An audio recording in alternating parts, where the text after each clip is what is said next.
আমরা যদি রাস্তাঘাটে কখনো দেখি যে একটা লোক এরকম অস্থিরতা করছে বা হয়তো বমি করছে বা অজ্ঞান হয়ে পড়ে যাচ্ছে, এই প্রচণ্ড রোদে আছে সেই লোকটা এবং বয়স্ক ব্যক্তি, তখন আমরা ধরে নিতে পারি যে হয়তো হিট রিলেটেড কিছু ঘটতে চলেছে। তখন আমরা চেষ্টা করব অতি দ্রুত তাকে হাসপাতালে ট্রান্সফার করার এবং সেই সাথে আমরা প্রচুর পরিমাণ ঠান্ডা পানি, বরফ পানি দিয়ে তার গাটা ভিজিয়ে দেব এবং ওরকম প্যাক, যেসব স্থানে আমি বললাম প্যাক দিব, এবং গাটা যখন ভিজিয়ে দেব তখন আবার বাতাস করে গাটা ঠান্ডা করতে থাকবো। এতে হবে কি শরীরটা ঠান্ডা হয়ে যাবে। এখনকার যে ওয়েদার, এতে খুব আর রোদ্রের যে খরতাপ, এতে খুব বেশি বেড়ে গেছে হিট এক্সজশন এবং হিট স্ট্রোক হওয়ার পসিবিলিটি।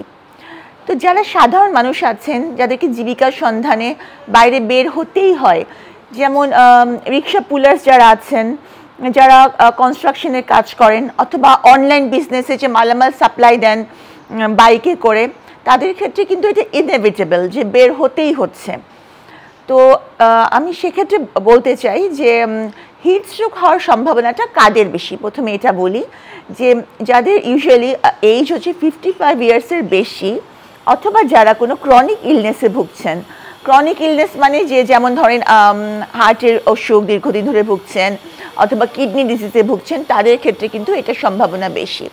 আরেকটা ব্যাপার হচ্ছে যে যারা ছোট বাচ্চা, যাদের হিট রেগুলেশন করার সম্ভাবনা মানে ক্ষমতাটা কম, তাদের ক্ষেত্রে এই হিট স্ট্রোকের সম্ভাবনাটা বেড়ে যায়।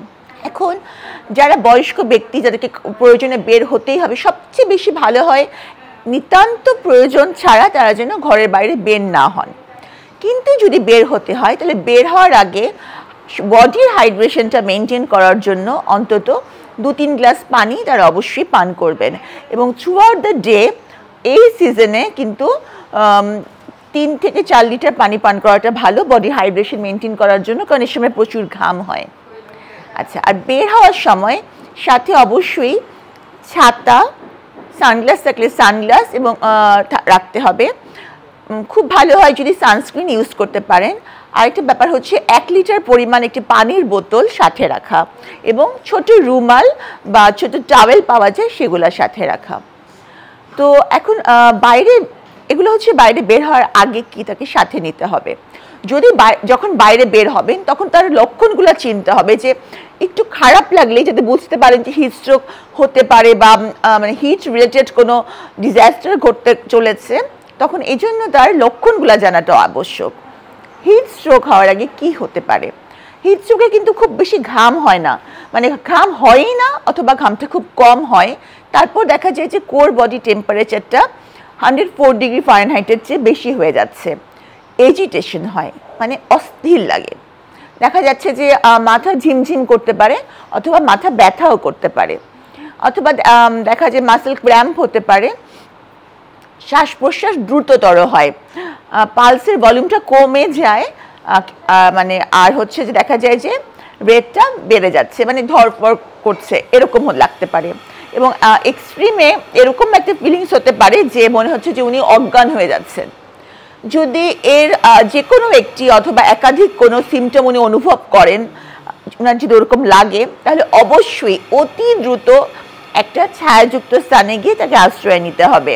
সেই সাথে সাথে রাখা পানির বোতল দিয়ে হাত মুখটা ভালো মতো ধুয়ে নিতে হবে, এবং সেই পানি নিজের বোতলের পানি অথবা সাথে কাছে যদি কোনো পানির সোর্স থাকে, সে পানিতে সাথে টাওয়েল বা রুমালটা ভিজিয়ে প্যাক দিতে হবে বগলের নিচে, গলার নিচে, পিঠে। কারণ এইসব স্থানগুলোতে ত্বকের খুব কাছাকাছি থাকে রক্তনালীগুলো, যেগুলো হিট রেগুলেশনের কাজটা করতে পারে। এটা হচ্ছে কারো যদি খারাপ ফিল হয়, সেক্ষেত্রে উনি কী করবেন। আর আমরা যদি রাস্তাঘাটে কখনো দেখি যে একটা লোক এরকম অস্থিরতা করছে বা হয়তো বমি করছে বা অজ্ঞান হয়ে পড়ে যাচ্ছে, এই প্রচণ্ড রোদে আছে সেই লোকটা এবং বয়স্ক ব্যক্তি, তখন আমরা ধরে নিতে পারি যে হয়তো হিট রিলেটেড কিছু ঘটতে চলেছে। তখন আমরা চেষ্টা করব অতি দ্রুত তাকে হাসপাতালে ট্রান্সফার করার এবং সেই সাথে আমরা প্রচুর পরিমাণ ঠান্ডা পানি, বরফ পানি দিয়ে তার গাটা ভিজিয়ে দেব এবং ওরকম প্যাক, যেসব স্থানে আমি বললাম প্যাক দিব, এবং গাটা যখন ভিজিয়ে দেব তখন আবার বাতাস করে গাটা ঠান্ডা করতে থাকবো। এতে হবে কি শরীরটা ঠান্ডা হয়ে যাবে।